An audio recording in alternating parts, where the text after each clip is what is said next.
Welcome back to my channel! Hello! How are you? It's me, EVA Vlog.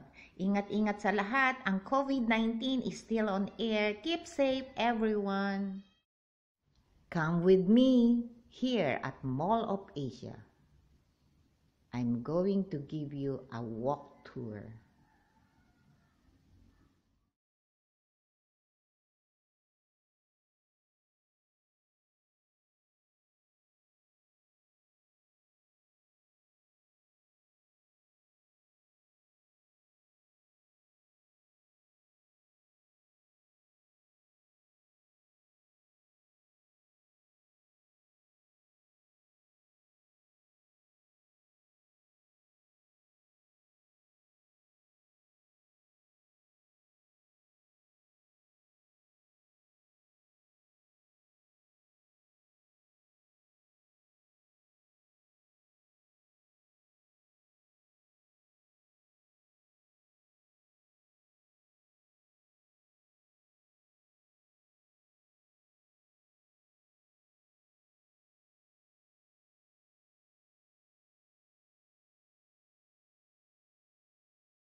Tara, samahan niyo akong maglakad. Tignan natin ang nagagandahang mga garden dito sa Garden ng City of Dreams.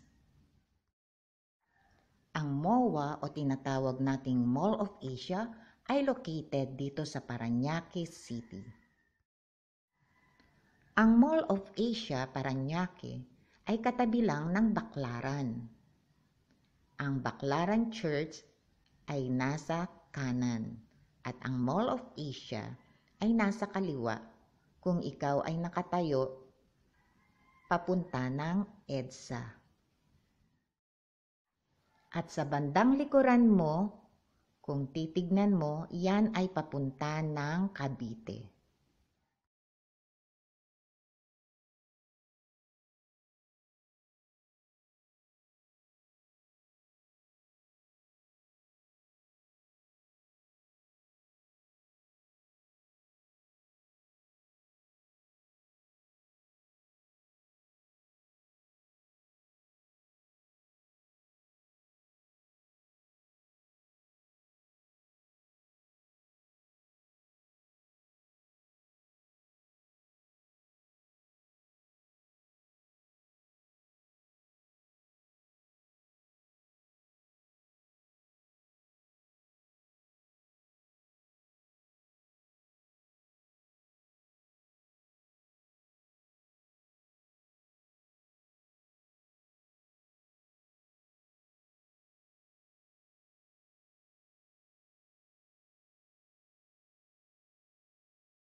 Ito naman ang Garden ng Soler.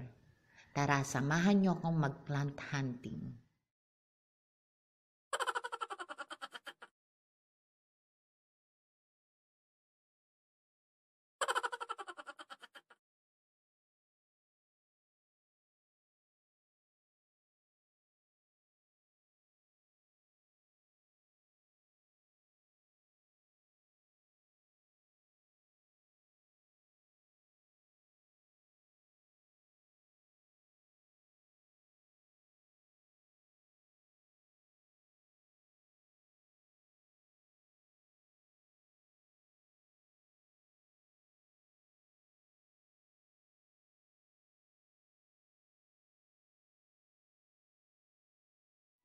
Ang halamang ito ay nagkakaroon ng seedling pag meron na siyang umuusbong na ganyan. Bamboo na mataas, tapos yung mga sumisibol doon, new plant na siya. Ang halamang ito nagkakaroon ng new plants o seedling. Tulad niyan, pag nagkaroon na siya ng sibol na mataas na parang bamboo, Yun, yung pinakita ko. Ayan, kumuha ako ng 10 piraso, itatanim ko doon sa aking garden. Nalalaglag lang yan, kaya it's free. Kung magawi kayo dyan, pwede kayong kumuha kasi masasayang lang, masisira lang, mamamatay lang yung new plant. Tara, punta naman tayo sa Ayala. Ayan, ito ang Ayala Mall dito sa MOA. Nasa gitna siya ng City of Dreams, Soler at ng Okada.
Let's take a walk going to Okada.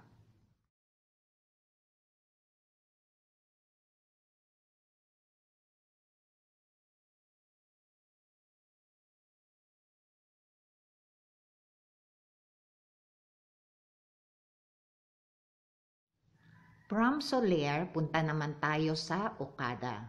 I will show you some of their garden. Way back before, ang Mall of Asia ay isang dagat. At alam nyo ba na itong kinatatayuan na to ng Mall of Asia, pagmamay-ari ito ng ating government. Philippines government owned, but because of new generation to generation, nagbago tayo ng mga president na ibenta ito sa private businessmen. At ito na ngayon, ang tinatawag nating malaking mall sa Manila, ang Mall of Asia. Sa pagpalit-palit natin ng our president, nagkaroon ng bentahan na ibenta ng isang pangulo ang Mall of Asia na hindi dapat ginawa dahil ang establishment na ito ang dapat makinabang ay ang sambayan ng Pilipino kapag nagkaroon ng mga establishment owned by our government of the Philippines. Anyway, highway. Mahirap bumalik sa nakaraan. Let's proceed and move forward for our new generation. Tama na yung mga bentahan na iba naman ang nakikinabang. Bentahan na dapat sambayan ng Pilipino ang makinabang, right? Anyway, highway. Ayan na naman tayo. Sige na nga, let's proceed. Eto na. It's time for me to go home. Let's go home. And keep safe, everyone. Ayan, dito na matatapos ang aking walk tour bago mag-iba ang aking topic about MOA. Pag may maliit kayo o malaki man na establishment of properties, mag-isip muna bago ibenta kasi mas maganda na kayo ang mag-own o magmamay-ari ng inyong yaman.